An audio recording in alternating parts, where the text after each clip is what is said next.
La Bible en un an. Job chapitre 31 à Job chapitre 33. Psaume 43. Proverbe 22, 8 à 9. Lecture du 29 août.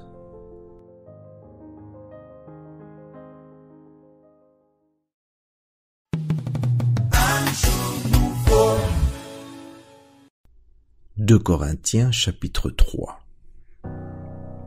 Commençons-nous de nouveau à nous recommander nous-mêmes? Ou avons-nous besoin, comme quelques-uns, de lettres de recommandation auprès de vous ou de votre part? C'est vous qui êtes notre lettre, écrite dans nos cœurs, connue et lue de tous les hommes. Vous êtes manifestement une lettre de Christ, écrite par notre ministère, non avec de l'encre, mais avec l'Esprit du Dieu vivant, non sur des tables de pierre, mais sur des tables de chair, sur les cœurs.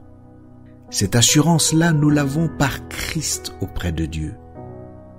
Ce n'est pas à dire que nous soyons, par nous-mêmes, capables de concevoir quelque chose comme venant de nous-mêmes.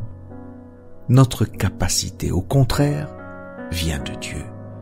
Il nous a aussi rendus capables d'être ministres d'une nouvelle alliance, non de la lettre, mais de l'esprit. Car la lettre tue, mais l'esprit vivifie. Or, si le ministère de la mort, gravé avec des lettres sur des pierres, a été glorieux au point que les fils d'Israël ne pouvaient fixer les regards sur le visage de Moïse à cause de la gloire de son visage, bien que cette gloire fût passagère, combien le ministère de l'Esprit ne sera-t-il pas plus glorieux? Si le ministère de la condamnation a été glorieux, le ministère de la justice est de beaucoup supérieur en gloire.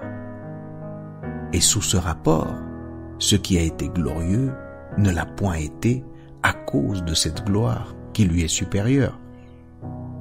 En effet, si ce qui était passager a été glorieux, ce qui est permanent est bien plus glorieux.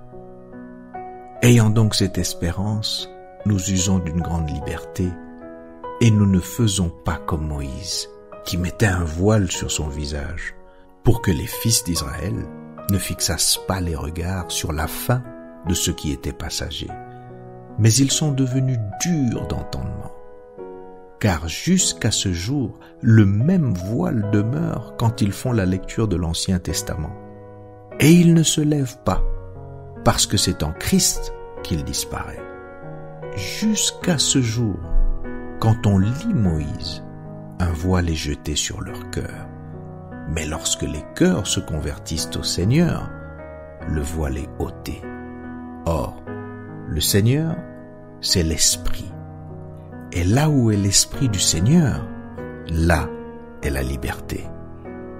Nous tous qui, le visage découvert, contemplons comme dans un miroir la gloire du Seigneur, nous sommes transformés en la même image de gloire en gloire, comme par le Seigneur, l'Esprit.